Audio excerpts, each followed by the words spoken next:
आज की स्टोरी बहुत ही खतरनाक है। स्टोरी में बहुत मजा आने वाला है। लास्ट तक जरूर सुनिए। मैंने अपनी अलमारी से पावर वाली गोली निकाली जो कभी कभार विकास लेते थे और मैं रसोई में चली गई। मैंने हल्दी बादाम वाला दूध तैयार किया और उसमें एक गोली डाल दी ताकि विकास को थोड़ी शक्ति मिल सके। ऐसा करते करते रात के 12 बज चुके थे। फिर मैंने जल्दी से दूध का गिलास लिया और विकास के कमरे में चली गई। विकास बड़े ध्यान से मेरा इंतजार कर रहा था। जैसे ही मैं अंदर आई, वह खड़ा हो गया और मुझे देखने लगा। जब वह कुछ नहीं बोला तो मैंने ही पूछ लिया, ऐसे क्या देख रहे हो? बताओ, मैं कैसी लग रही हूं? विकास ने संकोच में कहा, मौसी, मन तो ऐसा कर रहा है कि आपको अभी खा जाऊं। मैंने हंसते हुए उसे दूध का गिलास पकड़ा दिया और कहा, मुझे खाने की जरूरत नहीं है, बस तुम इसे पी लो। विकास ने जल्दी से गिलास पकड़ा और एक सांस में दूध पी गया। दूध पीते ही मेरी, हेलो दोस्तों, आपसे हाथ जोड़कर विनती है कि मेरे चैनल को सब्सक्राइब जरूर करें। तो चलिए आपको जल्दी से कहानी सुनाते हैं। मेरा नाम अनुष्का है। मेरी उम्र 32 साल है, लेकिन मेरा दिल हमेशा युवा रहता है। अपनी भरी भरी काया और लगभग 5 फीट 8 इंच की ऊंचाई के साथ जब मैं साड़ी पहनती हूँ तो जैसे सब कुछ ठहर जाता है। मेरी गोरी रंगत पर जब सूरज की किरणें पड़ती हैं तो लगता है मानो मैं एक चांदनी रात में घूम रही हूँ। अब बात करते हैं मेरे 22 साल के भतीजे की, जो मेरा दीवाना हो गया है। उसकी मासूमियत और उत्साह ने मेरे दिल में एक हलचल सी मचा दी है। जब वह मेरी तरफ देखता है तो उसकी आंखों में वह खास चमक होती है, जैसे वह किसी खूबसूरत ख्वाब को देख रहा हो। कभी वह मुझसे कहता है, मौसी, आज आप सच में बहुत सुंदर लग रही हैं। इसलिए मेरे पति कभी कभी दिन में ही मेरा पूजन कर देते हैं। हम शहर में रहते हैं क्योंकि मेरे पति सरकारी नौकरी पर हैं। मेरी 3 साल की एक बेटी भी है, इसलिए दूध की थैलियों का साइज और भी बढ़ गया है। मैं अपने पति का आशीर्वाद समझकर रोज लेती थी। भले ही हमारी शादी को 10 साल हो चुके थे, लेकिन मेरे पति अभी तक भूत के दीवाने थे। वैसे आमतौर पर भूत का रंग काला ही होता है, लेकिन मैं बहुत साफ सफाई रखती थी और कभी कभार मेकअप भी कर लिया करती थी। पिछले महीने कुछ ऐसा हुआ जिसका हमें बिल्कुल अंदाजा नहीं था। शाम को मेरे पति विवेश घर आ रहे थे। उनके किसी दोस्त की बर्थडे पार्टी थी, इसीलिए दोस्तों ने उन्हें शराब पिला दी थी और वह बाइक से घर लौट रहे थे। आते वक्त उनका एक्सीडेंट हो गया। इस हादसे में उनके एक पैर में फ्रैक्चर हो गया और डॉक्टर ने कहा कि सही होने में कम से कम 7-8 महीने लगेंगे। ये सुनकर मेरा दिल टूट गया। विवेश का दर्द भले ही शारीरिक था, लेकिन मेरे मन में एक गहरी चिंता का सागर उमड़ आया। जब मैंने उन्हें अस्पताल में देखा, उनकी आंखों में दर्द और हताशा का साया था। मैंने तुरंत उनके पास जाकर उनका हाथ थाम लिया। इसी वजह से मेरी दीदी और मेरा भतीजा विकास उन्हें संभालने के लिए आए थे। मेरे जीजाजी और दीदी तो वापस चले गए, लेकिन विवेश ने विकास को यहाँ रुकने के लिए कह दिया, क्योंकि वह ठीक से खड़े भी नहीं हो पा रहे थे। मुझे ही बाजार से सामान लाने और बाहर के काम करने पड़ते थे। इसीलिए मैंने अपनी बहन को कहकर विकास को कुछ दिन रुकने के लिए बोल दिया। विकास मान गया और बहुत खुश हो गया। विकास मेरे कान तक ही आता था। शरीर भी ठीक ठाक था और रंग भी सामान्य था। विकास ज्यादा बिगड़े किस्म का लड़का नहीं लग रहा था और मैं भी खुश थी कि कोई तो आया जो मेरी मदद कर सके। आज विकास मुझसे थोड़ा थोड़ा शर्मा रहा था, क्योंकि वह शादी के बाद मुझसे पहली बार मिला था। रात को जब मैं विवेश को खाना खिला रही थी, तब विकास भी हमारे पास बैठा था। फिर विकास अपने कमरे में जाकर समय पर सो गया था। विवेश के चेहरे पर थोड़ी राहत थी, लेकिन वह अभी भी दर्द में था। तभी मेरी अंदर की भावनाएं बाहर निकल पड़ी। मैंने विवेश के पास बैठकर कहा, वह भी क्या दिन थे जब आप रोजाना भूत मारा करते थे? विवेश ये सुनकर मुस्कुराने लगे। क्या हो गया मेरी रानी, आज तो पूरी जोश में लग रही हो। मैंने कहा, नहीं जी, आपको तो मजाक सूझ रहा है और इधर मेरी बुरी हालत हो रखा है। सच बताओ तो इस भूत ने मेरा बुरा हाल कर दिया है। मेरे पति बोले, मैं तुम्हारा दर्द समझता हूं अनुष्का, मेरा भी बहुत मन करता है, लेकिन क्या करूं, मैं तो ठीक से खड़ा भी नहीं हो सकता। बस थोड़े दिन और निकाल दो बेबी, फिर देखना मैं इस भूत का क्या हाल करता हूं। तभी मैंने कहा, थोड़े दिन नहीं, पूरे 8 महीने बाकी है प्लास्टर उतरने में, और मेरा तो 1 महीने में ही ये हाल हो गया। पता नहीं आगे के दिन कैसे कटेंगे। मेरे पति, मेरी उदासी दूर करने के लिए बोले, चलो वो, नहीं तो कम से दूध ही पिला दो, डॉक्टर ने भी कहा है। तभी मैंने हंसते हुए कहा, आपके नसीब में तो वह भी नहीं है, क्योंकि आपकी बिटिया रानी ने पी लिया है। हम दोनों जोर जोर से हंसने लगे। मेरे पति मुझे खुश रखने की पूरी कोशिश करते थे, लेकिन मैं क्या करूं, सब बेकार था। थोड़ी देर बाद विवेश सो गए, क्योंकि उनकी दवाइयों में नींद की गोलियां भी थीं। लेकिन मुझे नींद कहाँ आ रही थी। इसीलिए मैं खड़ी होकर विकास को देखने चली गई कि वह सोया है या नहीं। लेकिन विकास अभी तक जाग रहा था और मोबाइल देख रहा था। मैंने उसके कमरे में जाकर कहा, क्या हुआ विकास, 12 बज चुके हैं और तुम अभी तक नहीं सोए, लगता है तुम्हारे मन नहीं लग रहा है। विकास उठकर बैठ गया और बोला, नहीं मौसी, ऐसी बात नहीं है, बस यूं ही फोन देखते देखते लेट हो गया। फिर विकास ने पूछा, मौसी आप भी तो नहीं सोई? मैंने कहा, मुझे तो आजकल नींद ही नहीं आती। विकास ने पूछा, क्यों, क्या बात हो गई? मैंने हंसते हुए कहा, नहीं नहीं, वह मैं तुम्हें नहीं बता सकती। जब तुम्हारी शादी होगी तो तुम्हें खुद ही पता चल जाएगा। मेरे मुंह से ऐसा सुनते ही विकास ने अपनी नजरें नीचे झुका लीं और अंदर ही अंदर मुस्कुराने लगा।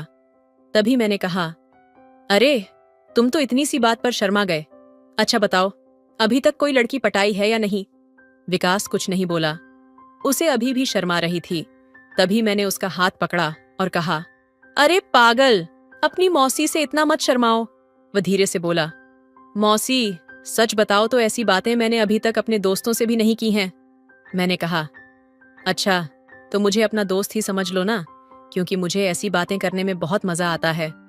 विकास ने कहा, हाँ मौसी, एक थी, लेकिन उसने अभी मेरे से फ्रेंडशिप तोड़ दी है। मैंने पूछा, तुमने उसकी ठुकाई तो कर दी होगी ना? विकास बोला, नहीं मौसी, सच बताओ तो मैंने उसे ढंग से छुआ भी नहीं था।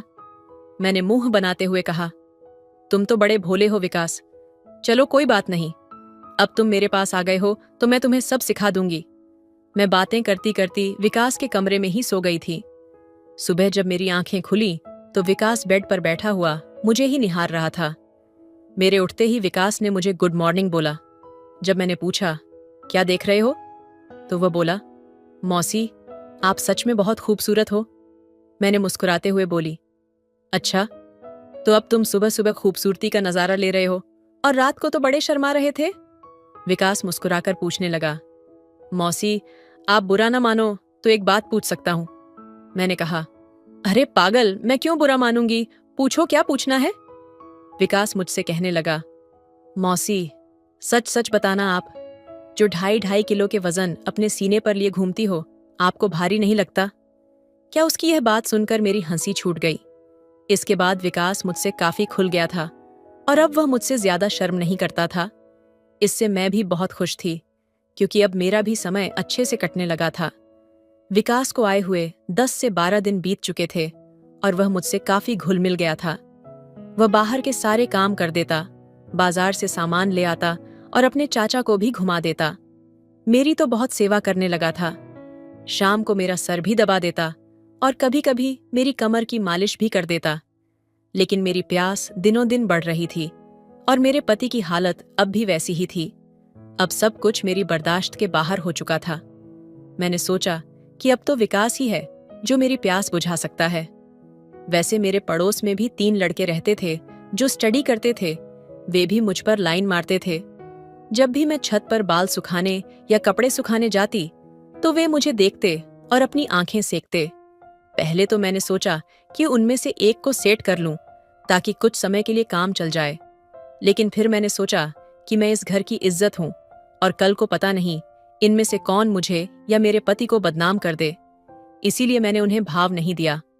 लेकिन विकास तो घर का ही है, इसीलिए मैंने सोच लिया कि वही मुझे शांत कर सकता है। आज मैंने पक्का प्लान बना लिया कि आज विकास को फंसा ही लूंगी।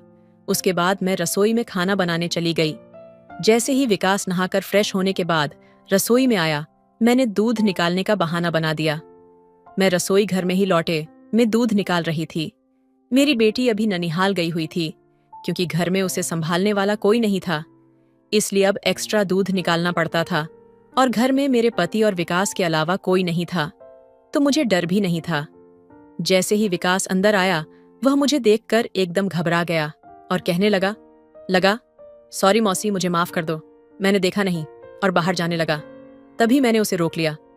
अरे विकास, क्या हुआ? कोई बात नहीं, अंदर आ जाओ, विकास बोला। अरे मौसी, ऐसे में अंदर कैसे आऊं? मैंने कहा। ऐसे वैसे मत करो और जल्दी से आकर मेरी मदद करो।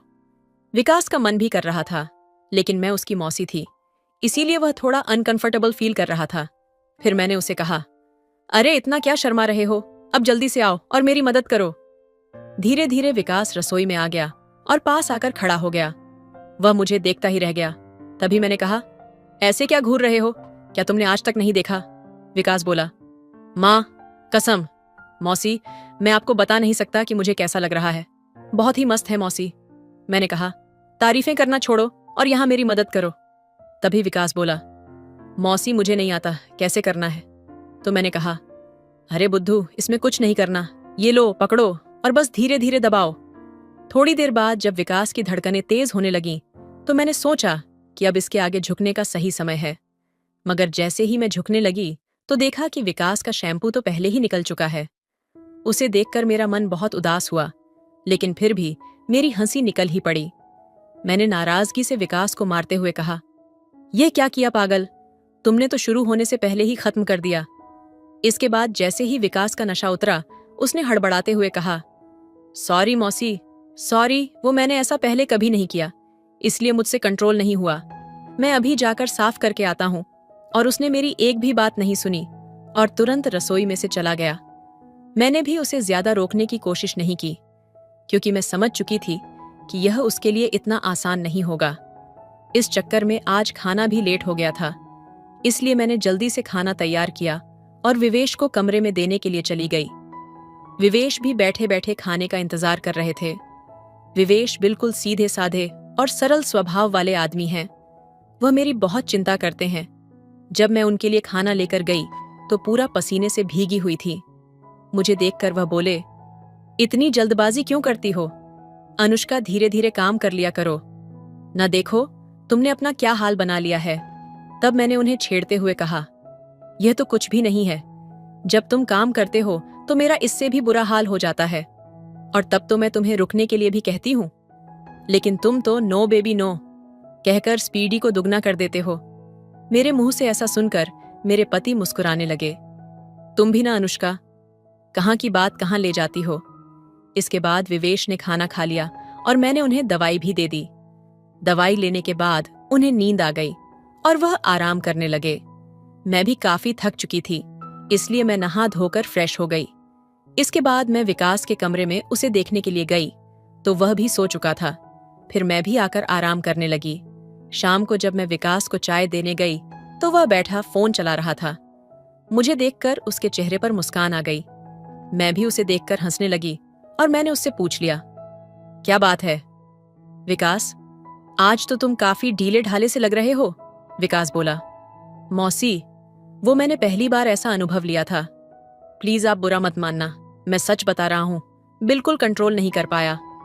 तभी मैंने उसे रोकते हुए कहा, अरे बेवकूफ, मैं कब बुरा मानने लगी, वैसे सच बताओ तो मुझे भी अच्छा लग रहा था।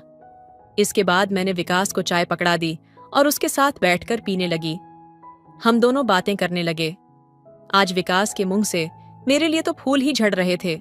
वह बस मेरी तारीफें ही करता जा रहा था। मौसी, आप बहुत अच्छी हो। मैं तो सोच रही हूं कि सारी उम्र आपके साथ ही रहूं। इन 12 दिनों में मुझे स्वर्ग जैसा महसूस होने लगा है, और ऊपर से आपकी खूबसूरती। मैंने मुस्कुराते हुए कहा, आज तो तुम्हारे मुंह से सिर्फ तारीफें ही निकल रही हैं। लगता है तुम्हारे इरादे ठीक नहीं हैं।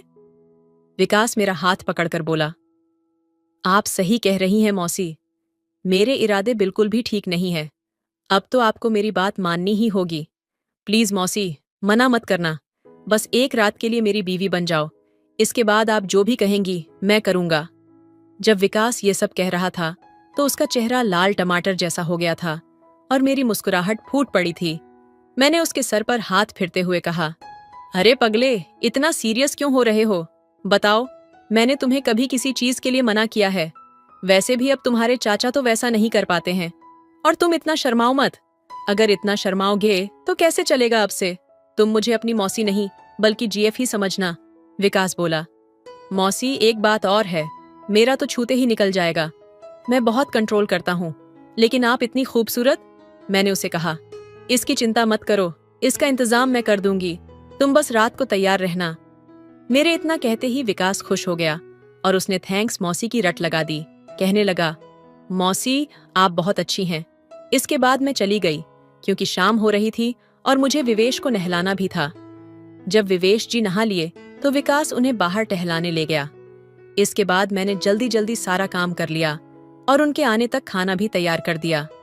आते ही विकास ने हाथ पैर धोए और खाना खाने के लिए बैठ गए।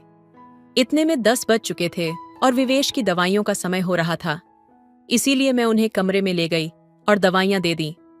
विवेश की मेडिसिन में नींद की गोलियां भी थीं, ताकि उन्हें ज्यादा दर्द ना हो और आसानी से नींद आ जाए। विवेश दवाइयां लेकर जल्दी ही सो गए। मैं उनका सर दबा रही थी। जैसे ही मुझे पता चला कि विवेश सो चुके हैं, मैं नहाने चली गई। नहाकर मैंने रेड कलर की साड़ी पहनी, बालों का जुड़ा बना लिया और महक के लिए परफ्यूम भी लगा लिया। वैसे तो मैं मेकअप कभी कभार ही करती हूँ, लेकिन आज थोड़ा थोड़ा कर ही लिया ताकि चेहरा ब्लश करे। पूरी तरह से तैयार होने के बाद मैंने अपनी अलमारी से पावर वाली गोली निकाली जो कभी कभार विवेश लेते थे और रसोई में चली गई। मैंने हल्दी बादाम वाला दूध तैयार किया और उसमें एक गोली डाल दी ताकि कि विकास को थोड़ी शक्ति मिल सके। ऐसा करते करते रात के 12 बज चुके थे। फिर मैंने जल्दी से दूध का गिलास लिया और विकास के कमरे में चली गई। विकास बड़े ध्यान से मेरा इंतजार कर रहा था। जैसे ही मैं अंदर आई, वह खड़ा हो गया और मुझे देखने लगा। जब वह कुछ नहीं बोला तो मैंने ही पूछ लिया, ऐसे क्या देख रहे हो? बताओ मैं कैसी लग रही हूं? विकास ने संकोच में कहा, मौसी मन तो ऐसा कर रहा है कि आपको अभी खा जाऊं। मैंने हंसते हुए उसे दूध का गिलास पकड़ा दिया और कहा, मुझे खाने की जरूरत नहीं है, बस तुम इसे पी लो। विकास ने जल्दी से गिलास पकड़ा और एक सांस में दूध पी गया। दूध पीते ही मैंने कहा, चलो अब जल्दी से पूजा शुरू करते हैं। विकास ने जवाब दिया, मौसी पूजा तो शुरू कर दूंगा, लेकिन आप दिए में तेल डालोगी या फिर सीधे ही पूजा करवाओगी? मैंने मुस्कुराते हुए कहा, तुम मेरी चिंता मत करो, मैं पहले से ही तेल डालकर आई हूं। इसके बाद जो हुआ वह बताते हुए मुझे भी शर्मा रही है। मैं विकास को अब तक बच्चा ही समझ रही थी, लेकिन उसने पूजा में मेरे पति को भी पीछे छोड़ दिया। विकास ने सबसे पहले काजू कतली का स्वाद खाया। मेरे पति ने आज तक काजू कतली नहीं खाई, वह तो सीधे ही पूजा शुरू कर देते थे। जब मैंने विकास से कहा, अब बस भी करो और कितने खाओगे, तो उसने जवाब दिया, नहीं मौसी, आपको नहीं पता यह कितनी मीठी है, इसी के लिए हम पागल रहते हैं। ये विकास की पहली पूजा थी, इसीलिए वह आधे घंटे से ज्यादा नहीं कर पाया। मैं तो ज्यादा नहीं थकी, लेकिन विकास पसीने पसीने हो चुका था। मुझे भी 2 महीने बाद पूजन का सुख मिल रहा था, तो मैं भी बहुत खुश थी। इसके बाद विकास थक चुका था और आराम करने लगा। मैं भी वहीं पर थी जब मैंने उससे पूछा, कैसा लगा फर्स्ट टाइम? तो विकास ने जवाब दिया, मौसी सच कहूं तो ऐसा लगा जैसे जिंदगी के सारे सुख एक साथ मिल गए। आप दिल की बहुत अच्छी हैं, या कहूं तो दुनिया की सबसे अच्छी मौसी हो। फिर हम बातें करते करते सो गए। सुबह जब मैं उठी तो बिल्कुल फ्रेश महसूस कर रही थी। मैंने उठकर चाय नाश्ता बना लिया और विवेश को दे आई। इसके बाद मैं विकास को भी चाय देने के लिए उसके कमरे में गई। वह भी उठ चुका था। चाय लेकर उसने मुझसे पूछा, मौसी मुझे डर लग रहा है, कहीं हमने कुछ गलत तो नहीं कर दिया? मुझे लगा कि शायद विकास को पछतावा हो रहा है। मैंने उसे समझाते हुए कहा, विकास तुम ऐसा बिल्कुल मत सोचो। सच कहूं तो यह मेरी मजबूरी थी, क्योंकि तुम्हारे चाचा 7-8 महीने तक ठीक नहीं हो सकते और मुझसे इतना इंतजार शायद ही हो पाता। लेकिन तुमने मेरी बहुत मदद की है। प्लीज तुम इतनी टेंशन मत लो, और हाँ, इसके बारे में किसी से भी मत कहना। विकास ने हमें सर हिला दिया और बोला, मौसी अगर ये मेरी मजबूरी बन गई तो मैंने कहा आ जाना, फिर अपनी मौसी के पास। मैंने कब तुम्हें मना किया है? इतना कहकर मैं मुस्कुराने लगी और विकास फिर से मेरी तारीफ करने लगा। मौसी आपकी जितनी तारीफ की जाए उतनी कम है। पता नहीं मैंने पिछले जन्म में कौन से पुण्य किए थे जो मुझे आप जैसी मौसी मिली। इसके बाद मेरे और विकास के बीच पक्की वाली दोस्ती हो गई थी। अब जब भी मेरा मन करता मैं विकास से पूजन करवा लेती। इसी बीच विकास के पापा ने फोन भी किया था कि वह घर आ जाए, लेकिन विकास ने मना कर दिया। अब मेरे पति विवेश भी चलने फिरने लगे थे, तो हम लोग बाजार भी घूमने लगे। विकास अब मेरी ओर ज्यादा केयर करने लगा था। शाम को जब भी मैं विवेश को सुलाकर विकास के पास जाती, तो वह मेरे पैर दबाता, कमर की मालिश करता और सर भी दबाता। मैं विकास से कहा भी करती थी कि मेरे लिए इतना कुछ करने की जरूरत नहीं है, लेकिन वह नहीं मानता और कहता, चुप रहो मौसी, आप सारा दिन काम करती हो, इसीलिए थक जाती हो, तो इतना तो मुझे भी करने दो। दोस्तों, शायद आप लोगों को मैं बिल्कुल भी पसंद ना आऊं, क्योंकि मैंने मौसी के रिश्ते को खराब किया है, लेकिन सच कहूं तो मैं भी ऐसा करना नहीं चाहती थी, लेकिन भावनाओं में सब कुछ हो गया। इसलिए प्लीज आप लोग समझने की कोशिश करना और मेरी कहानी को सुनकर भावनाओं में मत बह जाना, क्योंकि सच में यह गलत बात होती है तो मेरे खातिर कमेंट में एक प्रॉमिस जरूर करके जाइए कि आप लोग अपने जीवन में ऐसा कभी नहीं करेंगे। स्टोरी की शिक्षा, यह कहानी हमें कई महत्वपूर्ण सबक देती है जो हमारे जीवन में काम आ सकते हैं। आइए हम इन शिक्षाओं को विस्तार से समझते हैं। कहानी में अनुष्का अपने पति विवेश की देखभाल करती है। जब वह दुर्घटना में घायल होते हैं, यह दिखाता है कि जिम्मेदारी का मतलब केवल व्यक्तिगत लाभ के लिए जीना नहीं है, बल्कि अपने प्रियजनों की देखभाल करना भी शामिल है। जीवन में जब हम किसी रिश्ते में होते हैं, तो हमें अपने साथी के प्रति समर्पित रहना चाहिए, चाहे परिस्थितियां कितनी भी कठिन क्यों ना हो। अनुष्का और विकास का रिश्ता दिखाता है कि परिवार के सदस्यों के बीच का भावनात्मक जुड़ाव कितना महत्वपूर्ण है। जब विवेश को चोट लगती है, तो विकास अनुष्का की मदद करता है। यह दर्शाता है कि कठिन समय में परिवार का सहारा कितना महत्वपूर्ण होता है। हमें अपने परिवार के सदस्यों के साथ खुलकर अपनी भावनाएं साझा करनी चाहिए और उन्हें सुनना चाहिए। कहानी में विवेश की चोट के कारण अनुष्का को उसके स्वास्थ्य का ध्यान रखना पड़ता है। यह हमें याद दिलाता है कि स्वास्थ्य सबसे बड़ा धन है। हमें हमेशा अपने और अपने प्रियजनों के स्वास्थ्य का ध्यान रखना चाहिए। किसी भी स्थिति में हमारी प्राथमिकता हमारी और हमारे परिवार की सेहत होनी चाहिए। अनुष्का ने विवेश की बीमारी के बावजूद हिम्मत नहीं हारी। उसने हमेशा सकारात्मक सोच बनाए रखी, जो उसकी आत्मविश्वास को बढ़ाती है। जीवन में कई बार हमें मुश्किल हालात का सामना करना पड़ता है, लेकिन सकारात्मक सोच और बनाए रखने से हम उन्हें पार कर सकते हैं। कहानी में जब विकास और अनुष्का एक दूसरे से खुलकर बात करते हैं, तो उनके बीच की दूरी कम होती है। यह दिखाता है कि खुला संचार किसी भी रिश्ते की नींव है। हमें अपने मन की बात बिना किसी डर के कहनी चाहिए, ताकि हमारे रिश्ते मजबूत बने रहे। कहानी में अनुष्का और विवेश के बीच की बातें और विकास की उपस्थिति से पता चलता है कि जीवन में शारीरिक और मानसिक संतुलन कितना जरूरी है। हमें अपने मानसिक स्वास्थ्य का भी ध्यान रखना चाहिए, ताकि हम शारीरिक स्वास्थ्य के साथ साथ मानसिक स्वास्थ्य भी बनाए रख सके। अनुष्का और विकास के बीच का रिश्ता विश्वास पर आधारित है। जब एक रिश्ते में विश्वास होता है, तो वह अधिक मजबूत और स्थायी होता है। हमें अपने रिश्तों में ईमानदार रहना चाहिए और एक दूसरे पर विश्वास करना चाहिए। तो दोस्तों, आपको यह कहानी कैसी लगी, कमेंट में हमें जरूर बताएं। मैं बाहर बरामदे में सो रहा था और मुझे बहुत ज्यादा ठंड लग रही थी।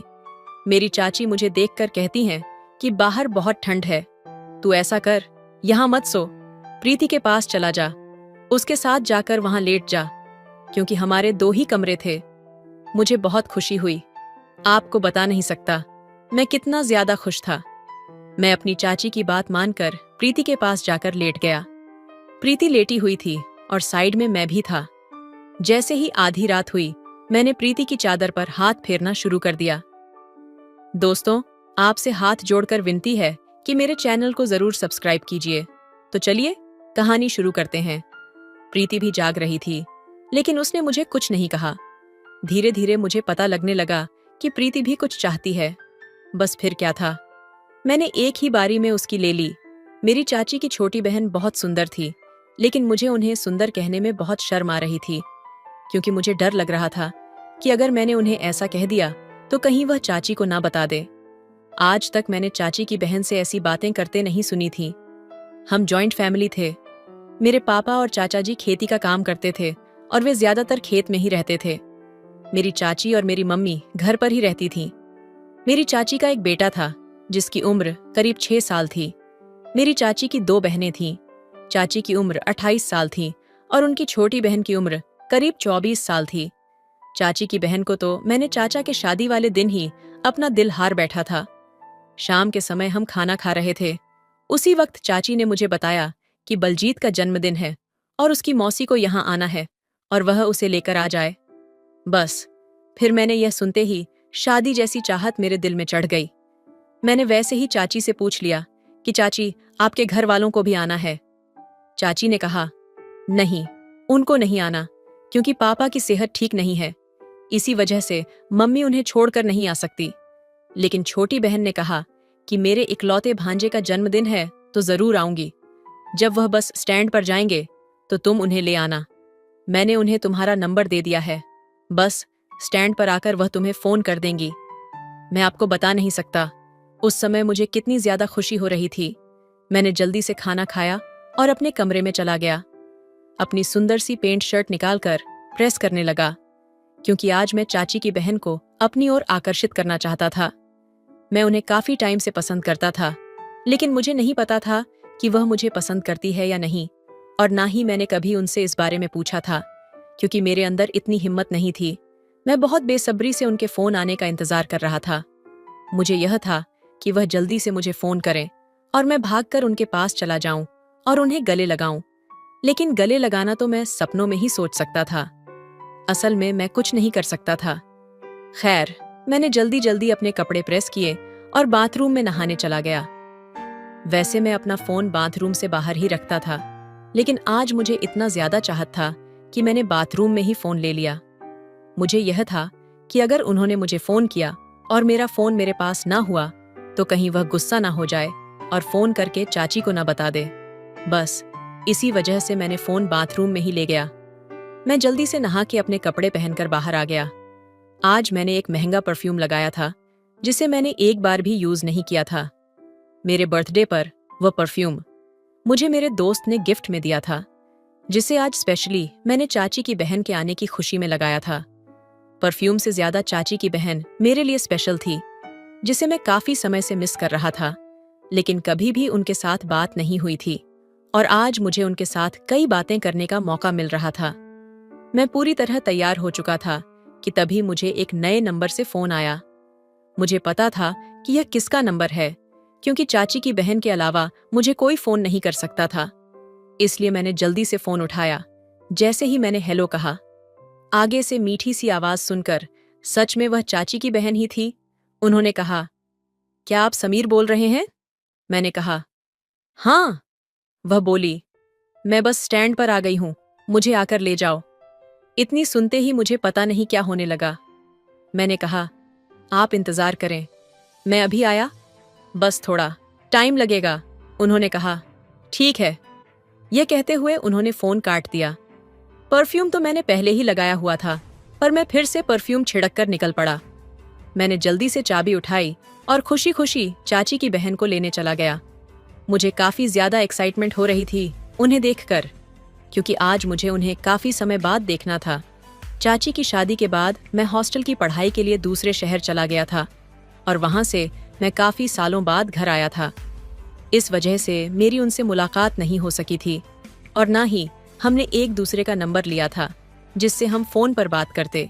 इस वजह से मुझे बहुत ज्यादा खुशी हो रही थी। उस समय मेरी खुशी का कोई ठिकाना नहीं था। खैर, 10 मिनट का रास्ता था। मैं जल्दी से तेज बाइक चलाकर उन्हें बस स्टैंड से लेने के लिए बढ़ा। जैसे ही मैं बस स्टैंड पहुंचा तो चाची की बहन को देखकर मेरे होश उड़ गए, क्योंकि वह इतनी ज्यादा सुंदर लग रही थी कि मैं बता नहीं सकता। उन्होंने कटिंग करवाई हुई थी। कटिंग करवाने के बाद वह कुछ ज्यादा ही खूबसूरत लग रही थी। उन्होंने लाल रंग का ड्रेस पहन रखा था, जिसमें वह पूरी आग लग रही थी। उस दिन तो उन्होंने मेरे होश ही उड़ा दिए थे। मैं जल्दी से उनके पास गया और मैं उन्हें देखता ही रह गया। वह दूध से भी ज्यादा सफेद थी। वह जितनी सुंदर थी, मैंने कभी कोई लड़की नहीं देखी थी। मैंने उसके पास जाकर उसका बैग पकड़ लिया और उसे बाइक पर बैठने के लिए कहा। मैंने उसका सामान अपने आगे रख लिया और खुद थोड़ा पीछे बैठ गया। वह भी पीछे की ओर बैठ गई। मैं जानबूझकर बार बार ब्रेक मार रहा था ताकि वह मुझसे टकराए, क्योंकि मैं तो उन्हें छू नहीं सकता था। लेकिन मैंने इस तरह की हरकतें की ताकि वह मुझे खुद छू ले। मैं बाइक के शीशे में उसे देख रहा था। शायद उसने भी इस बात को महसूस कर लिया था। जब मैं उसे लेकर आ रहा था, उस समय मैं बाइक बहुत तेज चला रहा था, लेकिन अब मैं बाइक इतनी धीरे चला रहा था कि अगर कोई भी टहलते हुआ भी जाता, मेरे साथ चला जाता, तो वह मुझसे पहले पहुंच जाता। शायद उसने भी इस बात को महसूस कर लिया था। आखिरकार उसने मुझसे कह दिया, इससे अच्छा तो मैं चलकर चली जाती। मैंने मजाक में कह दिया, मैं पहली बार ड्राइविंग कर रहा हूँ, इसीलिए अभी थोड़ा डर लग रहा है। वो बोली, आपसे ज्यादा तेज तो मैं चला लेती हूँ। मैंने कहा, फिर मुझे भी सिखा दो। मेरी यह बात सुनकर वह हंसने लगी और बोली, अगर तुम्हें मेरी तरह तेज ड्राइविंग सीखनी है तो तुम लोगों के एक्सीडेंट ही करोगे। उसकी इस बात पर मेरा हंसना बंद नहीं हो रहा था। वह भी हंस रही थी और हंसते हुए वह कुछ अधिक ही खूबसूरत लग रही थी। मैंने कहा, वैसे तुम्हारी स्माइल बहुत सुंदर है। मेरी बातें सुनकर वह शर्माने लगी। इसी तरह की बातें करते हम घर पहुंच गए। चाची अपनी बहन को देखकर बहुत खुश हो गई। खुशी के साथ वह एक दूसरे से गले मिलने लगी। राहुल भी अपनी मौसी को देखकर बहुत खुश हो रहा था। अगले दिन चाचे के बेटे का जन्मदिन था। घर में तैयारियों का माहौल था, क्योंकि हमने अपने घर में एक छोटी सी पार्टी रखी थी। हमने रिश्तेदारों को नहीं बुलाया था, लेकिन गांव के सभी को बुलाया था। रात के समय पार्टी शुरू हो गई। जन्मदिन मनाने के लिए मैंने बलजीत को कपड़े लाकर दिए थे। मैं चाहता था कि राहुल की मासी पहले तैयार हो जाए, ताकि मैं उसके साथ मैचिंग कपड़े पहन सकूं। शायद ऐसे फीलिंग लड़कियां लेती होंगी, लेकिन मैं जैसी फीलिंग ले रहा था वह अनोखी थी। मैंने देखा कि रात की पार्टी में उसने नीले रंग का सूट पहना हुआ था। उसमें वह बहुत ज्यादा कमाल लग रही थी। जब मुझे पता चला कि उसने नीला रंग का सूट पहना है, तो मैंने भी उसी समय नीली शर्ट खरीद ली। मैं सभी के सामने अपनी यह कोशिश कर रहा था कि मैं नहीं जानता था कि चाची की बहन को भी वही रंग पहनना है। मैंने तो पहले ही इसे सिलेक्ट कर लिया था। खैर, सभी ने इस बात को ज्यादा सीरियस नहीं लिया, क्योंकि सभी पार्टी में बिजी थे। लेकिन इस बात को चाची की बहन ने कुछ ज्यादा ही सीरियस ले लिया। पार्टी का अरेंजमेंट बहुत अच्छा किया गया था। रात के 12 बजे पार्टी खत्म हो गई और खाना खाने के बाद सभी अपने अपने घर चले गए। रात के समय चाचे का बेटा मेरे साथ ही सोया, क्योंकि वह शुरू से ही मेरे साथ रहता था और अब तो मेरे साथ सोने की आदत हो गई थी। मैं अपने कमरे में अकेला सोता था, इसीलिए मैंने उसे अपने साथ सोने के लिए ले लिया था। मैं भी उसके साथ बहुत प्यार करता था, लेकिन आज वह जिद कर रहा था कि मैं अपनी मौसी के साथ सोऊं। मैंने कहा, चाची कोई बात नहीं, उन्हें अपनी मौसी के साथ ही सोने दो, मैं बाहर बरामदे में लेट जाऊंगा। इसके बाद बलजीत अपनी मानसी के साथ मेरे कमरे में मेरे बिस्तर पर लेट गया और मैं बाहर बरामदे में अपना मन ढककर लेट गया। लेकिन बाहर बहुत ज्यादा ठंड थी। फिर भी मैंने सोचा कि मैं उन्हें डिस्टर्ब नहीं करूंगा, वे आराम से सो जाएं। वैसे भी थोड़े टाइम बाद दिन निकल ही जाएगा। मैं अभी फोन बंद करके सोने की तैयारी कर ही रहा था कि तभी चाची मेरे पास आ गई और बोली, बाहर तो बहुत ज्यादा ठंड है, मैं तुम्हें इस तरह बाहर नहीं सोने दूंगी। तुम एक काम करो, तुम भी अंदर जाकर सो जाओ। ये सुनते ही मेरे चेहरे पर खुशी आ गई, लेकिन मैंने चाची के सामने अपनी खुशी जाहिर नहीं होने दी। मैंने कहा, नहीं चाची, इस तरह अच्छा नहीं लगता। चाची बोली, कोई बात नहीं, फिर क्या हो गया, तुम चलो अंदर, मैं तुम्हें कह रही हूं ना। उसी समय चाची ने मेरा हाथ पकड़ लिया और मुझे अंदर ले गई। मैंने देखा राहुल अपनी मौसी के साथ सो रहा था। उसी समय चाची ने अपनी बहन को जगाया और कहा, राहुल को थोड़ा साइड करके ले ले, इसे बीच में इसको को भी रख लो। मैंने देखा बाहर ठंड में कांप रहा था। वह मचलते हुए अपनी आंखों से अपने भांजे की ओर देखने लगी और मैं अब बिस्तर के कोने में लेट गया। हम बिस्तर पर लेटे थे, लेकिन हमारे बीच कोई ज्यादा दूरी नहीं थी, क्योंकि राहुल बिस्तर के किनारे पर लेटा था और हमारे बीच में प्रीति लेटी थी और सबसे आखिर में मैं लेटा था। मैंने लाइट ऑफ की और फिर से बिस्तर पर आकर सो गया। मैं प्रीति के सामने सोने का नाटक कर रहा था, लेकिन प्रीति के साथ बिस्तर पर लेटे रहने में मुझे नींद कैसे आ सकती थी। मेरा मन तो शरारत करने का कर रहा था, लेकिन मैं चाहता था कि इसकी शुरुआत प्रीति करे। शायद ऊपर कोई मेरी बात सुन रहा था। थोड़ी देर बाद मुझे ऐसा महसूस हुआ जैसे किसी ने मेरे पैरों की उंगलियों को छू लिया हो। मुझे यह जानने में देर नहीं लगी कि यह पैर किसका है, क्योंकि राहुल तो साइड में लेटा था और बीच में प्रीति थी।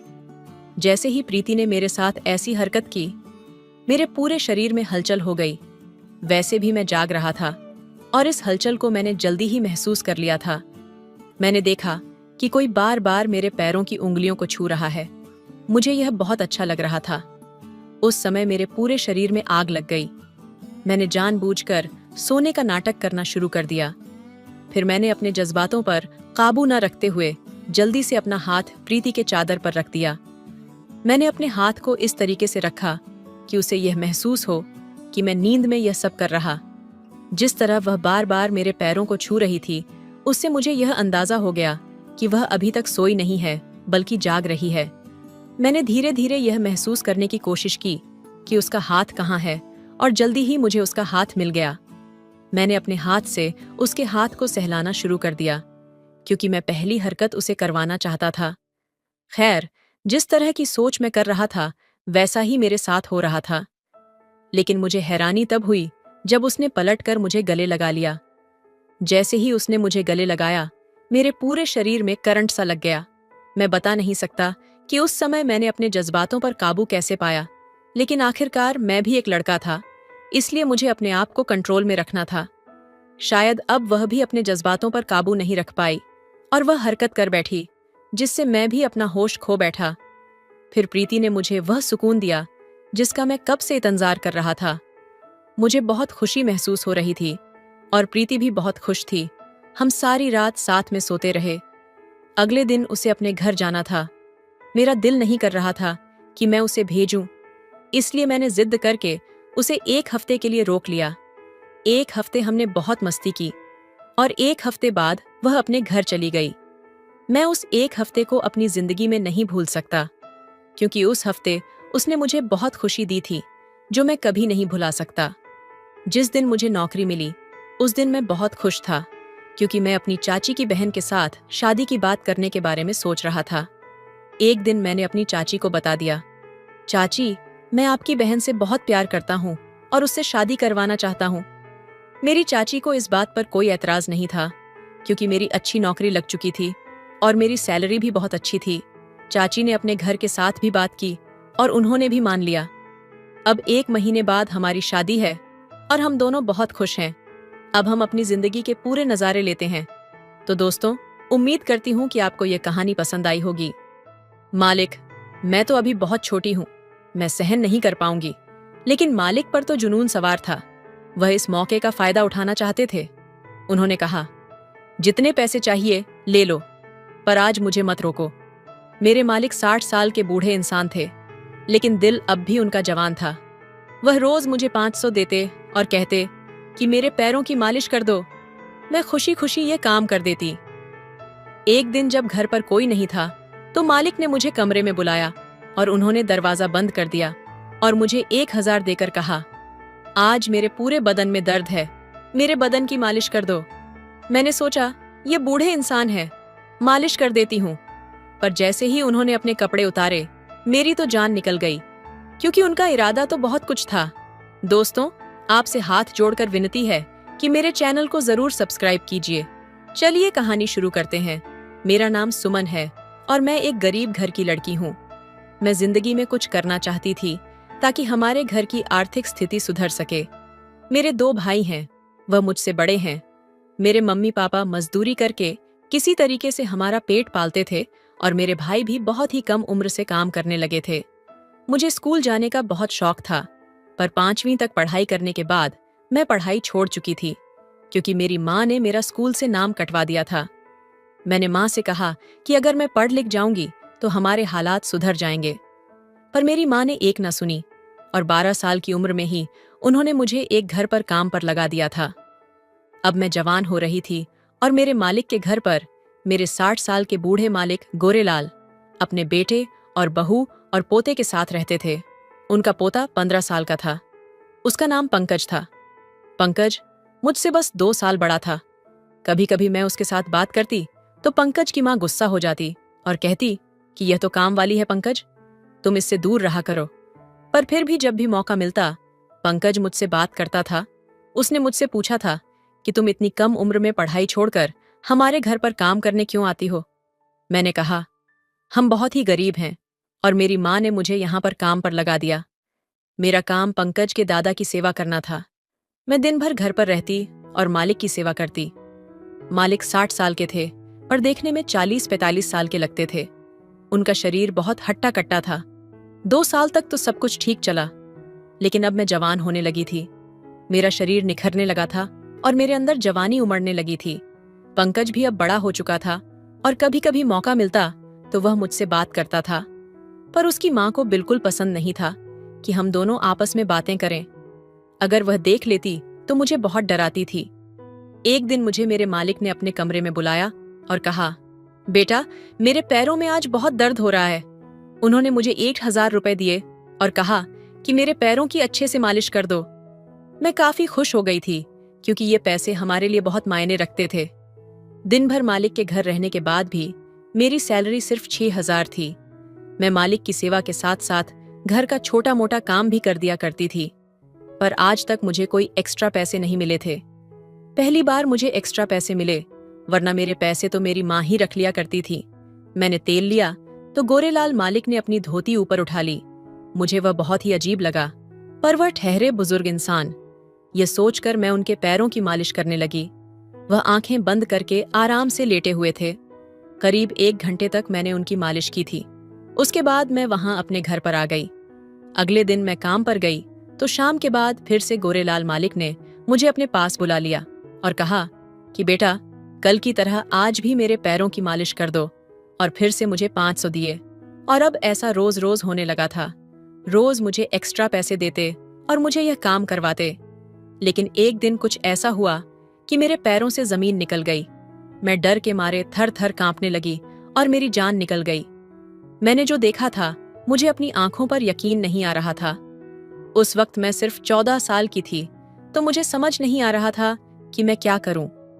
उस दिन मालिक ने मुझसे कहा था कि मेरे घुटनों और पैरों की अच्छे से मालिश कर दो, पर जब उन्होंने धोती उठाई तो मेरी आंखें फटी रह गई। जब मालिक की घुटनों की मालिश कर रही थी तो मेरी नजर एक ऐसी चीज पर पड़ गई कि उसे देखकर ही मेरे होश उड़ गए थे। मैं अंदर ही अंदर काफी घबरा गई थी। आखिर उन्होंने ऐसी हरकत क्यों की थी? वह मुझसे चाहते क्या हैं? अब मेरे दिमाग में शक पैदा होने लगा था। कोई भी इंसान सिर्फ पैरों की मालिश के लिए इतने पैसे क्यों देगा? जरूर उनका कोई गलत मकसद है। गोरेलाल मालिक मेरी तरफ देखने लगे। शायद वह मेरा रिएक्शन नोट कर रहे थे। उस वक्त मैं बहुत ज्यादा घबराई हुई थी। मन कर रहा था कि वहां से अभी के अभी भाग जाऊं, पर मजबूरी में उस दिन मैंने उनके घुटनों और पैरों की मालिश की। लेकिन उन्होंने अपनी धोती जिस तरह से उठाई थी मुझे बहुत ही गंदा लग रहा था और वह अजीबोगरीब आवाज करते रहे। इसी तरीके से 1 घंटा काटने के बाद मैं पसीना पसीना हो गई थी और दौड़ते हुए अपने घर चली गई। मैंने अपनी माँ से कहा कि माँ, मैं अब यह काम नहीं करना चाहती। मैं रोने लगी थी। मेरी माँ ने कहा, इस घर में रहना है तो सबको काम करना पड़ेगा। ऐसा नहीं था कि हम बहुत गरीब थे, क्योंकि हम 5 लोग थे और पांचों के पांचों काम करते थे और हमारे घर पर टीवी, फ्रिज सब कुछ था। हमें नीचे जमीन पर नहीं सोना पड़ता था, क्योंकि हम पांचों की कमाई को जोड़कर हमारा घर अच्छे से चल रहा था। फिर भी मेरी माँ और पापा के लालच खत्म ही नहीं होते थे। मैं उन्हें बता नहीं पाई कि आज मेरे साथ क्या हुआ, और अब मैं इस बात से डरने लगी थी कि कहीं मेरे साथ कुछ गलत ना हो जाए। अगले 2 दिन तक काम के बहाने घर से निकलती तो थी, पर मैं काम पर नहीं गई और मैं इधर उधर काम ढूंढने लगी थी। मुझे जो भी काम मिल जाएगा मैं कर लूंगी, पर मैं गोरेलाल मालिक के पास कभी नहीं जाऊंगी। लेकिन अचानक ही रास्ते में मुझे पंकज मिल गया और वह मुझसे पूछने लगा कि तुम 2 दिनों से काम पर क्यों नहीं आई। मैं पिछले 2 साल से पंकज को जानती थी और उसे अपना अच्छा दोस्त मानती हूँ। मैंने कहा, पंकज, मैं अब वह काम नहीं कर सकती। मैं दूसरे काम की तलाश कर रही हूँ, पर मेरी माँ को इस बारे में नहीं मालूम है, वरना वह मुझे। मेरी बात सुनकर पंकज चौंक उठा था और कहने लगा कि आखिर बात क्या है? मुझे खुलकर तो बताओ कि तुम वह काम क्यों नहीं करना चाहती। मैंने कहा, तुम्हारे दादाजी। इतना कहकर मैं चुप हो गई थी। मैं इससे ज्यादा उसे कुछ नहीं बता सकती, क्योंकि मुझे खुद पर भी शर्म आ रही थी। उसने कहा, मेरे दादाजी बूढ़े हो चुके हैं, उनका दिमाग ठीक नहीं है, पर वह दिल के बहुत ही अच्छे इंसान हैं और बहुत ही नेक दिल हैं। हर वक्त गरीबों की मदद करने की सोचते हैं। वह तो हर महीने तुम्हारे नाम पर 1,000 रुपए जोड़ रहे हैं। अब तुम्हारे 2 साल के 24,000 अब तक जोड़ चुके हैं। जब तुम्हारी शादी होगी तो इन पैसों से वह तुम्हारी मदद करेंगे। अगर उनसे कोई गलती हो गई हो तो तुम उन पर ध्यान मत दिया करो और तुम कल से काम पर आ जाना। मैं घर वालों को कह दूंगा कि तुम्हारी तबीयत ठीक नहीं थी, इसलिए तुम नहीं आई। अब मैं सोच में पड़ गई थी।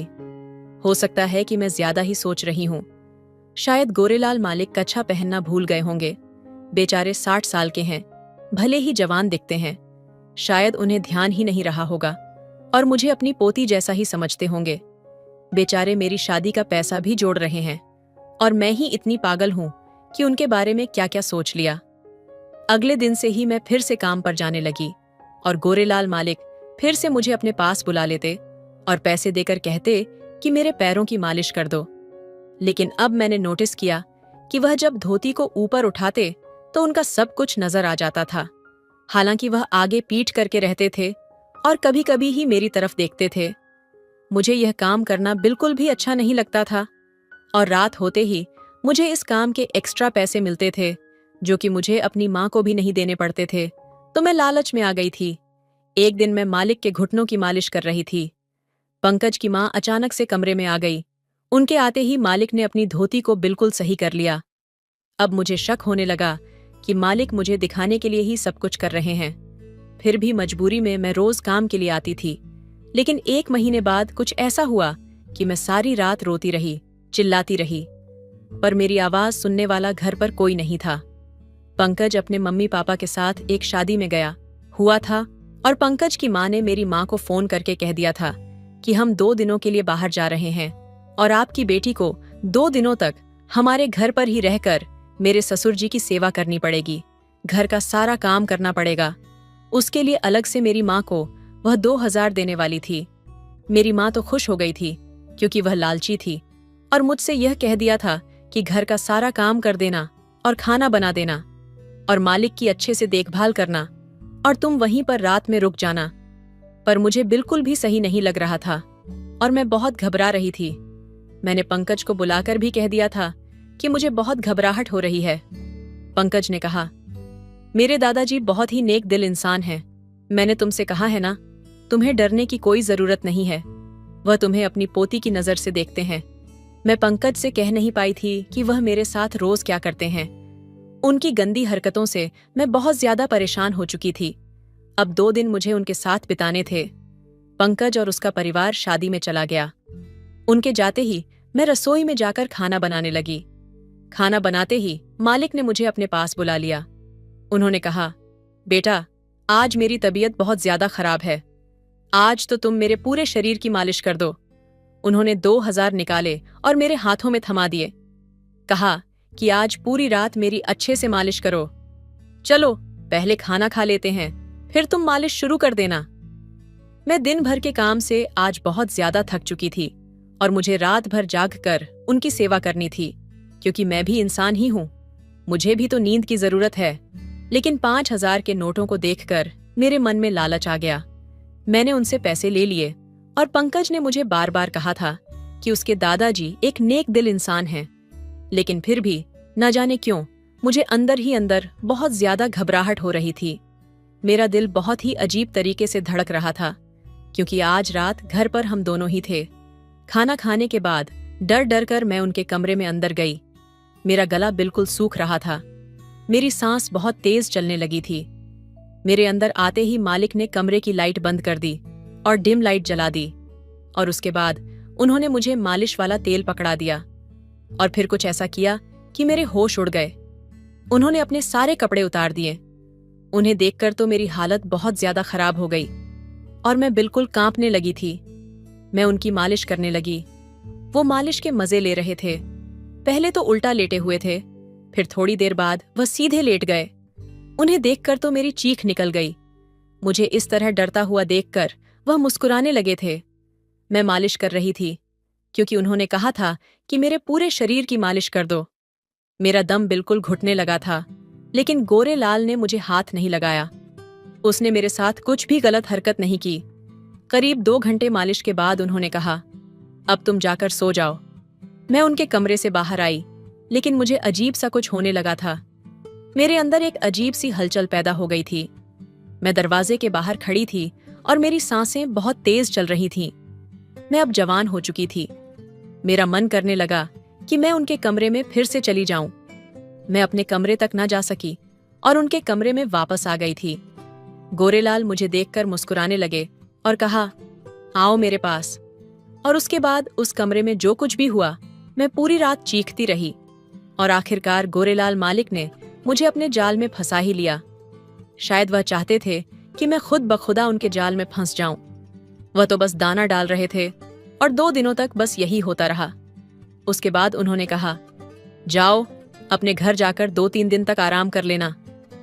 पंकज और उसका परिवार वापस आ गया था, पर मेरी हालत बहुत खराब हो चुकी थी। मुझसे तो ठीक से चला भी नहीं जा रहा था और घर जाकर मुझे बुखार आ गया था।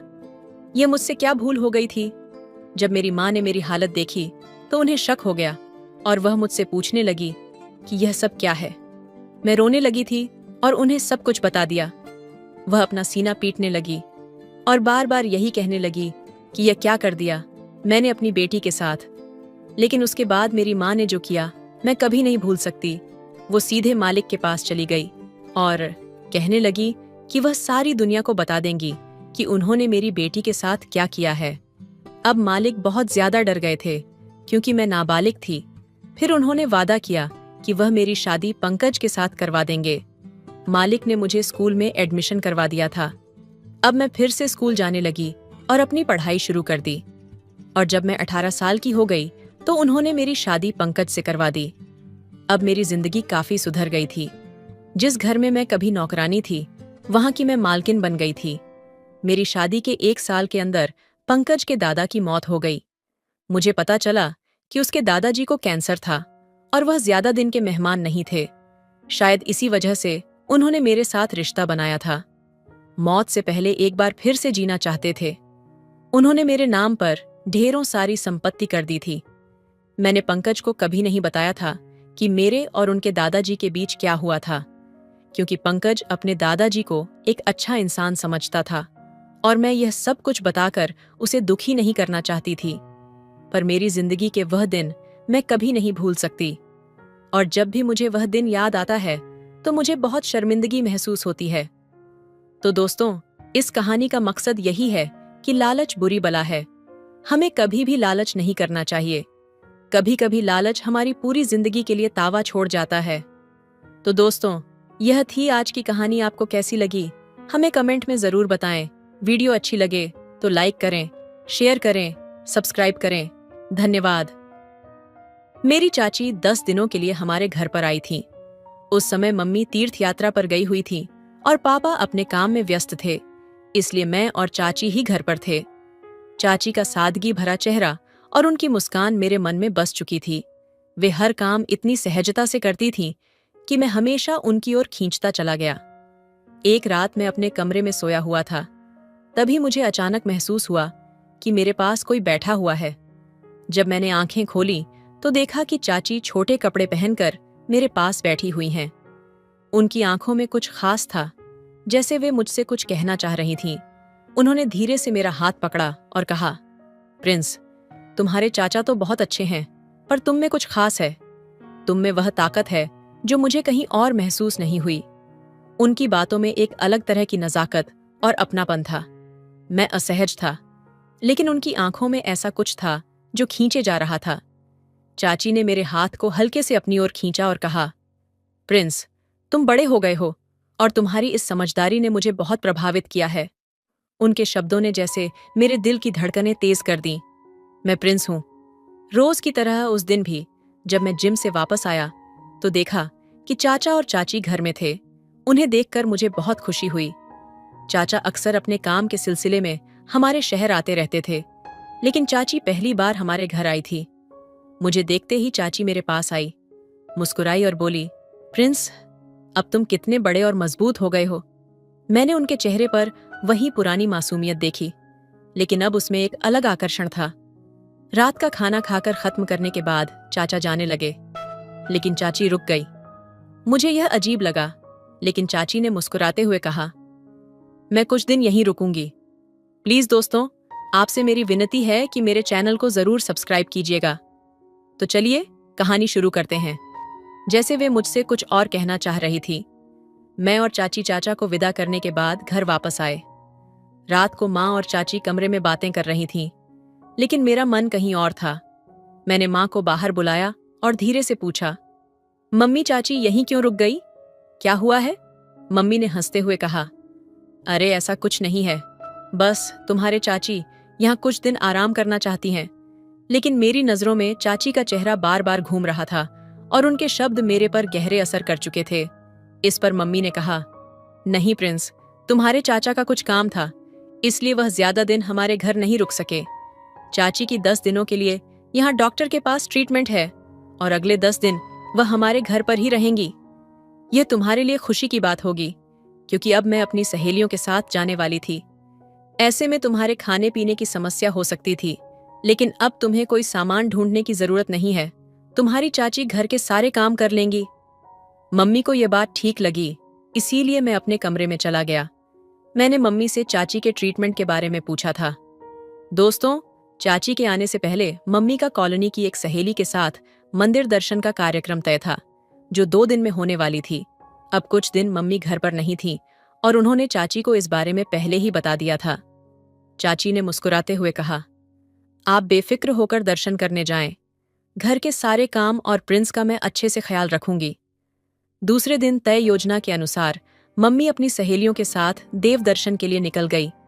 उनकी यात्रा पूरी 10 दिनों की थी। मेरे पिताजी भी अपने ट्रांसपोर्ट के बिजनेस के काम के लिए अक्सर बाहर रहते थे और वे भी कल सुबह ही शहर से बाहर गए थे। अब घर में मैं चाची के साथ में अकेला था। मम्मी ने घर से निकलते ही मुझे 8 फोन किए थे। उन्हें मेरी बहुत चिंता हो रही थी। शाम को जब मैं घर आया तो खाना बनाने के लिए किचन में जाने लगा। तभी मैंने देखा कि चाची किचन से मेरा खाना लेकर बाहर आ रही थी। रोज तो मैं खुद ही अपना खाना बनाता था। मम्मी हमेशा कहती थी, तुझे अपने खाने पीने में मुझे बिल्कुल भी शामिल नहीं करना चाहिए। जो भी खाना हो तू खुद ही बना लिया करो। लेकिन आज चाची ने मेरे लिए खास कुछ बनाया था। रोज शाम को मैं 2 उबले हुए अंडे और कुकर में पकी हुई दालें खाता था, लेकिन चाची ने मेरे लिए कुछ नई चीज बनाई थी। उन्होंने मेरे लिए चावल और दाल बनाई थी और उन पर अपने हाथों से बना प्याज, टमाटर और आलू का चोखा दिया था। यह देखकर मेरे दिल में चाची के लिए एक खास भावना जाग गई। उनकी मेहनत और स्नेह ने मेरे दिल को छू लिया। चाची ने मुस्कुराते हुए कहा, देखो, तुम्हारे लिए मैंने यह सब बनाया है। मैं चाहती हूं कि तुम अच्छे से खाओ दोस्तों। उनकी आवाज में एक खास मिठास थी, जिसने ने मुझे एक नई खुशी दी।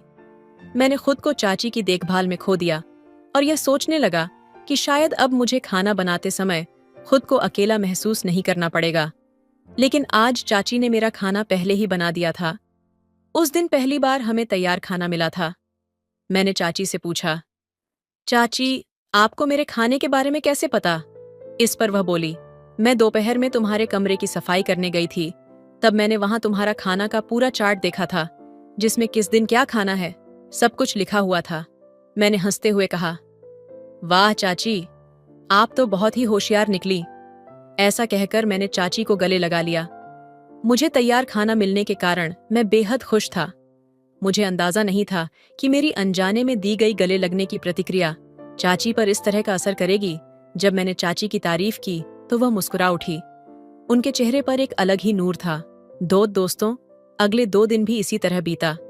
हर दिन मेरे व्यायाम के चार्ट को पढ़कर चाची मेरे लिए समय से खाना बनाती थी और मुझे सब कुछ सही समय पर मिल जाता था। 2 दिन बाद मम्मी का फोन आया। मैंने मम्मी से कहा, मम्मी, अब तुम मुझे बार बार फोन मत किया करो। पिछले 3 दिनों में तुम्हारे 10 कॉल्स आ चुके हैं। तुम मेरी चिंता करना छोड़ दो चाची। मेरे डाइट से लेकर खाने तक सब कुछ सही समय पर और व्यवस्थित ढंग से दे रही है। अब तुम मुझे बिल्कुल भी फोन मत करो। बस अपनी ट्रिप का आनंद लो। मेरी चिंता करने के लिए चाची हैं। उस दिन के बाद मम्मी ने मुझे फोन करना बंद कर दिया था। कभी कभार वह मुझे सिर्फ 1-2 मैसेज करती थी। उस रात को चाची मेरे कमरे में आई। उन्होंने कहा, आज मुझे नींद नहीं आ रही है। चाची मुझसे बातें करने लगी। बातें करते करते मैंने उनसे पूछा, चाची, आपकी कौन सी ट्रीटमेंट चल रही है इस पर? चाची ने हल्के से मुस्कुराते हुए कहा। बच्चा होने की दोस्तों।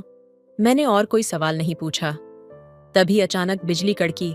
तेज आवाज से चाची घबराकर मुझसे लिपट गई।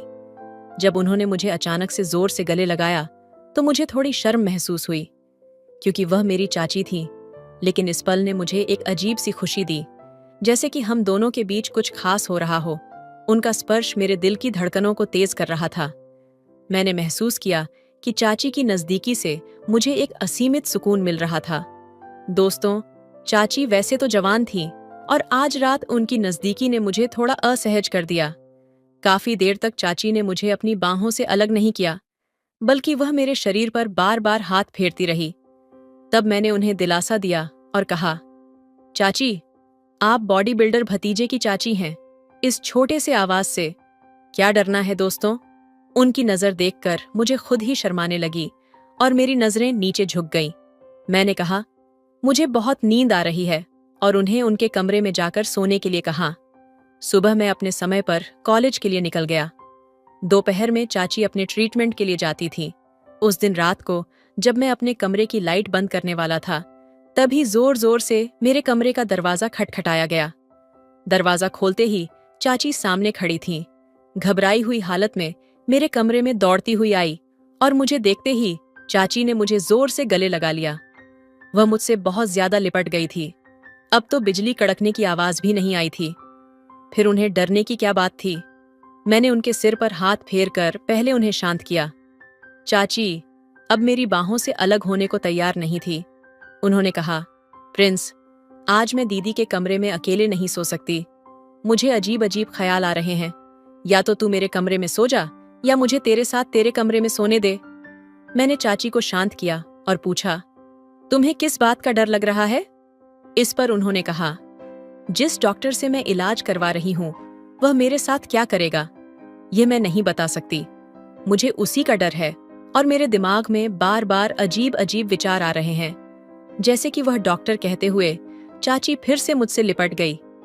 चाची का इतना करीब होना मेरे मन में भी अजीब अजीब ख्याल ला रहा था।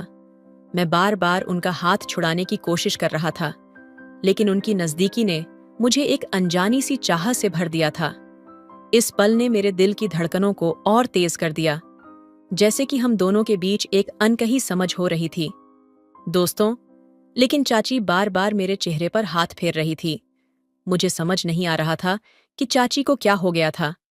मैंने कुछ समय पहले ही उनका डरा हुआ चेहरा देखा था, इसलिए मैं उन्हें बार बार खुद से दूर नहीं कर पा रहा था। चाची का स्पर्श अब ना चाहने वाली जगहों पर हो रहा था। मैंने कमरे का लाइट जला दिया। लाइट जलते ही चाची का हाथ मेरे शरीर से हट गया। अगले दिन मैं चाची के साथ उसी अस्पताल गया जहां उनकी ट्रीटमेंट हुई थी। उस अस्पताल का माहौल मुझे सही लगा। जो डॉक्टर चाची का इलाज कर रहा था, वह बहुत बूढ़ा था। चाची उसके बारे में मुझे ऐसी बातें क्यों बता रही थी? जैसे ही चाची की ट्रीटमेंट पूरी हुई और वह बाहर आई, उनका चेहरा उतरा हुआ लग रहा था। मैंने उनसे चेहरे के उतरने का कारण पूछा तो उन्होंने कहा, कुछ नहीं, रोज रोज वही इलाज करवाकर मैं तंग आ गई हूं।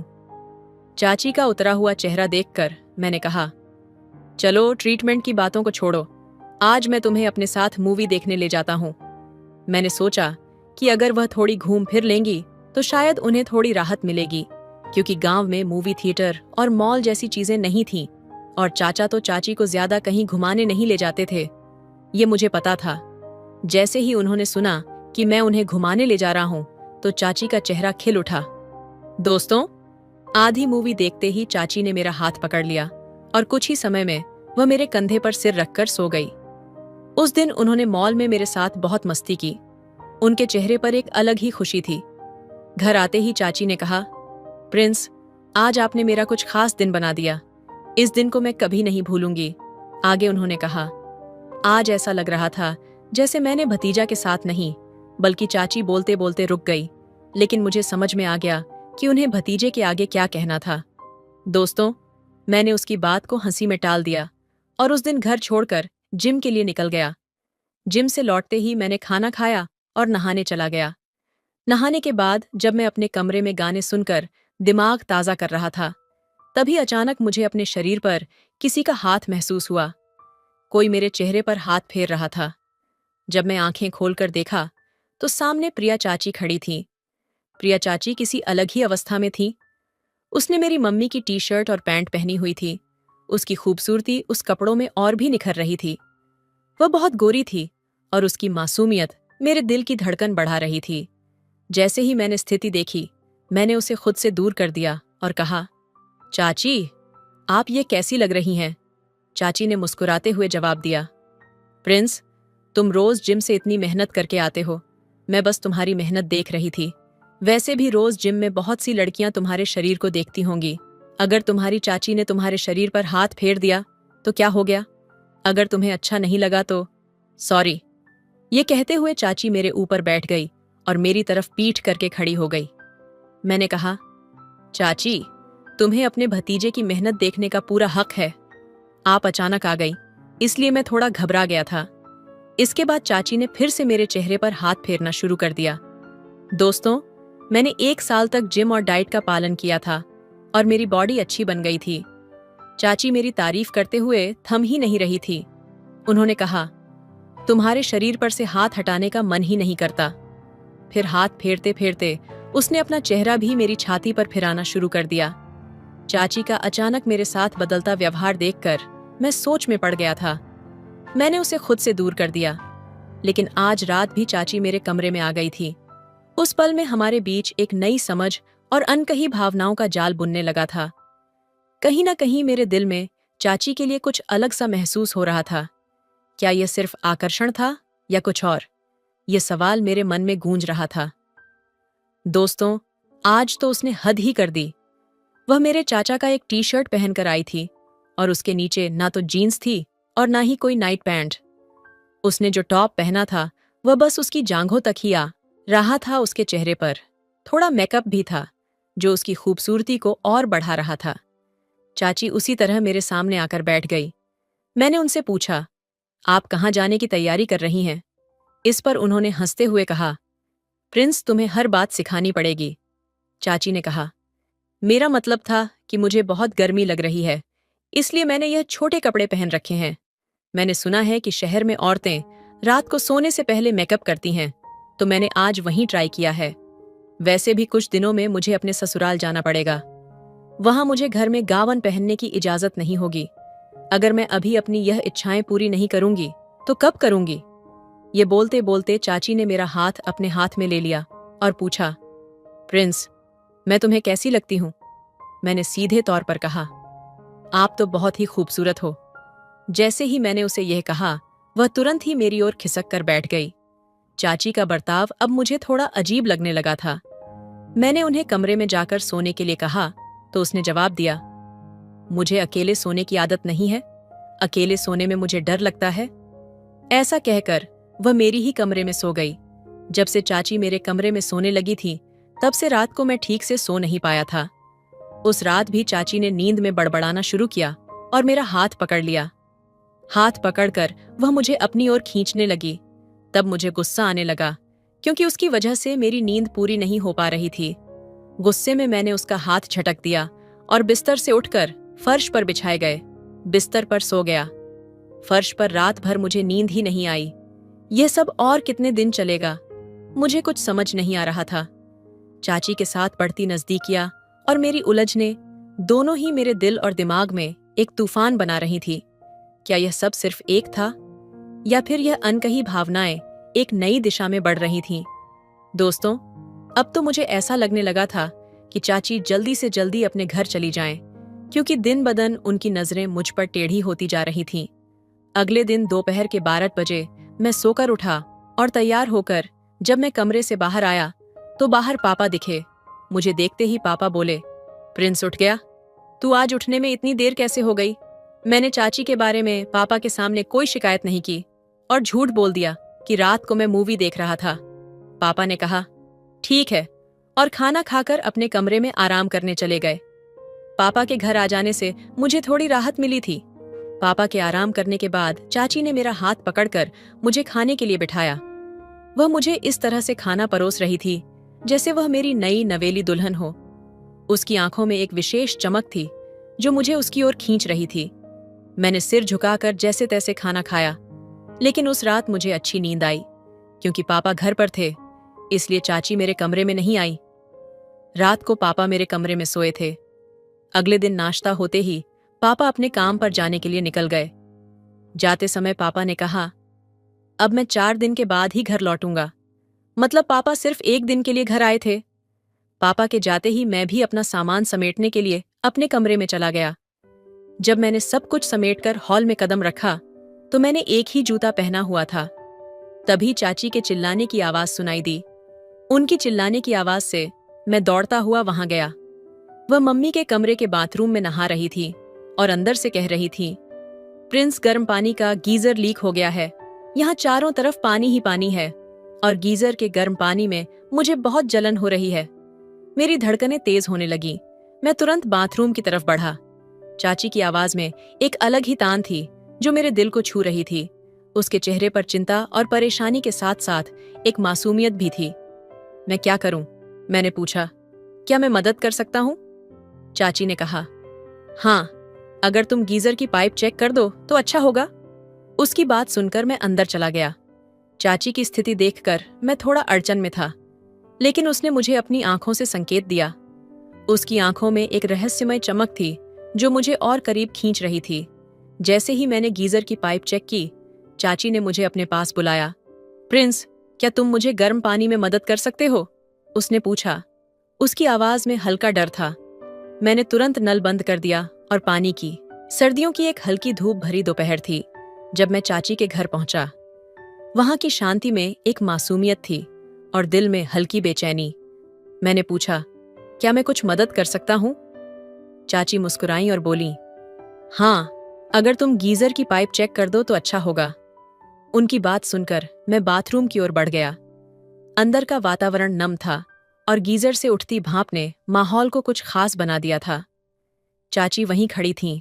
उनकी आंखों में एक अनजानी चमक थी। उस रहस्यमय नजर से जैसे मेरी धड़कनें तेज हो गईं। मैंने पाइप को ध्यान से चेक करना शुरू किया, लेकिन मेरा मन उस चमक और चुपचाप खड़े हुए संवाद में उलझ गया। जैसे ही मैंने पाइप ठीक की, चाची की आवाज मुझे और गहराई से खींच लाई। प्रिंस, उन्होंने मेरे नाम को एक अद्भुत नरमाई से पुकारा। क्या तुम मुझे गर्म पानी में मदद कर सकते हो? उनकी आवाज में हल्का डर और भरोसा मिला हुआ था, मानो वह मेरे स्पर्श में कुछ उम्मीद खोज रही हो। मैंने तुरंत नल बंद कर दिया और पानी को हाथ में लिया। हमारी आंखें मिलीं और उस पल में जैसे वक्त ठहर गया। हमारे बीच एक मौन संवाद हुआ जिसमें ना कोई शब्द थे और ना कोई शर्तें। सिर्फ एक सच्ची, मासूम और भावनात्मक ऊर्जा थी जो हमें करीब ला रही थी। यह गर्म है, मैंने धीरे से कहा, और उनकी आंखों में एक हल्की मुस्कान उभरी।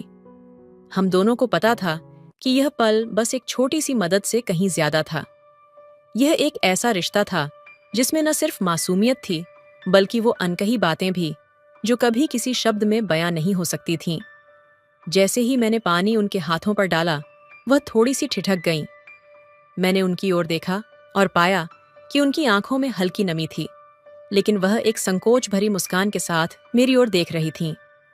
उस क्षण में कुछ ऐसा था जो दिल के तारों को छू गया। एक कोमलता, एक अनकहा भरोसा। सब ठीक है? मैंने धीरे से पूछा, उनकी आंखों में झांकते हुए। वह हल्के से मुस्कुराईं और सिर हिलाया। हाँ, सब ठीक है, बस पानी थोड़ा गर्म है, उन्होंने कहा, लेकिन उनकी आवाज में एक ऐसी सच्चाई थी मानो वह सिर्फ गर्म पानी की बात नहीं कर रही थीं। हमारे बीच का यह सन्नाटा बोलता हुआ सा लग रहा था। मैंने धीरे से उनकी हथेलियां थामी, ये सुनिश्चित करते हुए कि उन्हें कोई परेशानी न हो। चाची ने मेरी ओर देखा। उनकी आंखों में गहराई से छुपी भावनाएं जैसे उभरकर सामने आने लगीं। वह पल हमें और करीब खींच लाया, मानो दिलों के बीच की दीवारें टूट रही हों। मैंने उनके चेहरे की ओर देखा, जहां हल्की सी परेशानी और शांति का एक अनोखा मिश्रण था। प्रिंस, उन्होंने मेरी ओर देखते हुए कहा, तुम्हारी मासूमियत और देखभाल हमेशा मुझे एक नई ऊर्जा देती है। उनकी आवाज में एक मिठास थी और उनकी आंखों में एक अनकही कहानी। उस पल में हमारी भावनाएं शब्दों से परे हो गईं। वह रिश्ता जो हम दोनों के बीच बना था, उसमें ना कोई शर्तें थीं, ना कोई परिभाषाएं, बस एक गहरी कनेक्शन, एक ऐसा एहसास जो दिल से निकलकर पूरे वातावरण में घुल गया था। मैंने उनकी ओर एक बार फिर से देखा और महसूस किया कि कुछ रिश्ते ऐसे होते हैं जो शब्दों से नहीं बल्कि आंखों की जुबान से बयां होते हैं। हमारी नजरों ने एक दूसरे से बहुत कुछ कह दिया। शायद ये एक शुरुआत थी जहां हम दोनों ने महसूस किया कि कभी-कभी छोटी छोटी चीजें, जैसे मदद करने का एक सरल प्रयास, दिलों को अनजाने ही एक दूसरे के करीब ला सकती हैं। सहमत हूं। मैं इस कहानी को और भी संवेदनशीलता और गहराई के साथ धीरे धीरे आगे बढ़ाता हूं। उनकी आवाज में छिपे एहसास ने मुझे जैसे भीतर तक झकझोर दिया। मैं कुछ पल के लिए चुप रहा। हमारी आंखें आपस में जुड़ी रहीं। हर भावना इतनी साफ थी कि दिल की धड़कनें सुनाई देने लगीं। कमरे में नमी और भाप से भरी गर्माहट के बीच एक खामोश जुड़ाव था जो किसी लहर की तरह हमारे चारों ओर घुमड़ रहा था। मैंने धीरे धीरे उनका हाथ पकड़कर गर्म पानी से हटाया। ठीक है, अब सब कुछ सही है, मैंने कहा, पर मेरे शब्दों में भी एक हल्का कंपन था। उनकी आंखों में झांकते हुए मुझे महसूस हुआ कि वह भी उसी उलझन में थीं। वह उलझन जो प्यार और समझ के उस नाजुक क्षण में आकार ले रही थी। चाची ने एक लंबी सांस ली और उनके होंठों पर एक हल्की मुस्कान उभरी। ये मुस्कान एक ऐसी गहरी भावना को छिपाने की कोशिश कर रही थी जिसे शायद वह खुद भी समझ नहीं पा रही थीं। मैंने उनका हाथ अब भी अपने हाथ में थामे रखा और उस स्पर्श में एक सच्चाई थी। उनकी उंगलियों की हल्की सी थरथराहट ने दिल के हर कोने को स्पर्श किया। तुम बहुत परवाह करते हो, उन्होंने धीमे से कहा। उनकी आवाज में एक कृतज्ञता थी, लेकिन उसके पीछे एक भावुकता भी थी जो किसी लंबे समय से दबी हुई थी। उनकी आंखें मुझसे कह रही थीं कि यह पल सिर्फ एक संयोग नहीं था। ये वह क्षण था जब हम दोनों ने एक दूसरे की नजदीकी को एक नए रूप में महसूस किया, मासूम और गहराई भरा। मैंने धीरे से उनकी ओर झुकते हुए कहा, यह बस आपकी मुस्कान है जो मुझे हर बार खींच लाती है। ये शब्द अनजाने ही मेरे होंठों से फिसल गए, लेकिन सच्चे थे। चाची की आंखों में एक नई चमक आ गई, मानो उन शब्दों ने उनके दिल की छिपी हुई भावनाओं को छू लिया हो। वह थोड़ा झिझकते हुए पीछे हटने लगीं, लेकिन फिर रुक गईं। उनके चेहरे पर हल्का सा गुलाबीपन आ गया था और वह अपनी साड़ी के पल्लू को ठीक करने लगीं। मैं बस उन्हें देखता रहा, इस खूबसूरत क्षण को अपनी आंखों में कैद करने की कोशिश करता हुआ। वह धीमे कदमों से आगे बढ़ीं और खिड़की के पास जा खड़ी हुईं। खिड़की से बाहर गिरती धूप उनकी झुकी हुई पलकें छू रही थीं और उनकी हर सांस मेरे दिल की धड़कनों से जुड़ती जा रही थी। प्रिंस, उन्होंने फिर मेरी ओर मुड़ते हुए कहा, कुछ एहसास ऐसे होते हैं जिन्हें हम चाहकर भी शब्दों में नहीं बांध सकते। मैंने उनकी बात सुनी और महसूस किया कि वह सच कह रही थीं। कुछ कहानियां दिलों के बीच बुनती जाती हैं, बिना किसी स्पष्ट शुरुआत या अंत के। हमने यह जान लिया था कि यह हमारी कहानी थी, धीरे धीरे बढ़ती हुई, भावनाओं से गहराई में उतरती हुई। हम वहीं खड़े रहे, एक दूसरे की मौजूदगी में खोए हुए, उस जादू को महसूस करते हुए जो सिर्फ हमारे बीच ही था। तो दोस्तों, आपको ये कहानी कैसी लगी, कमेंट करके जरूर बताएं।